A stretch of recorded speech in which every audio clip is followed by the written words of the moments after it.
என் குழந்தைய காப்பாற்றுறதுக்கு நீங்கள் கொஞ்சம் ஹெல்ப் பண்ணுங்கள். விஜய் அண்ணா, எல்லாருக்கும் எல்லா உதவியும் பண்ணுறீங்க. எங்கள் பாப்பா உயிரை காப்பாற்ற கொஞ்சம் உதவி செய்யுங்க. விஜய் அண்ணா, என் குழந்தையோட உயிரை காப்பாற்ற ஹெல்ப் பண்ணுங்க ப்ளீஸ்னு ஒரு தாய் அழக்கூடிய காட்சி தான் இது. விருதுநகர் மாவட்டம் சிவகாசியை அடுத்த மத்திய சேனை பகுதியைச் சேர்ந்தவர் தான் செல்வராஜ். கூலி தொழிலாளியான இவருக்கு சின்னம்மாள் அப்படின்னு ஒரு மனைவியும் 6 வயசுல ஹரிணின்னு ஒரு மகளும் இருக்காங்க. குழந்தை ஹரிணிக்கு 2 வயசுல இதய பாதிப்பு காரணமா ஆஞ்சியோ பண்ணி இருக்காங்க. அதுல இருந்து 2 வருஷம் வரைக்கும் நல்லா இருந்த ஹரிணிக்கு திடீர்னு காய்ச்சல் ஏற்பட்டு உடல்நிலை மோசமாகி இருக்கு. உடனே குழந்தைய மருத்துவமனைக்கு அழைச்சிட்டு போய் பார்த்திருக்காங்க.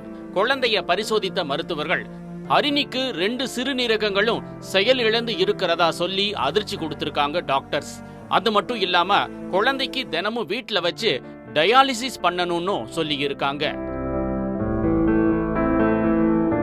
2 வருஷமா டயாலிசிஸ் செஞ்சுக்கிட்டு வரதுனாலேயே தங்களோட குழந்தை உயிரோட இருக்கிறதா சொல்லக்கூடிய சின்னம்மாள் இப்போ குழந்தைக்கு உடனே சிறுநீரக மாற்று அறுவை சிகிச்சை செய்யணும்னு மருத்துவர்கள் சொல்லிட்டதாவும் அதுக்கு 10 லட்சம் ரூபாய் வரைக்கும் செலவாகும்னு சொல்லி இருக்காங்க.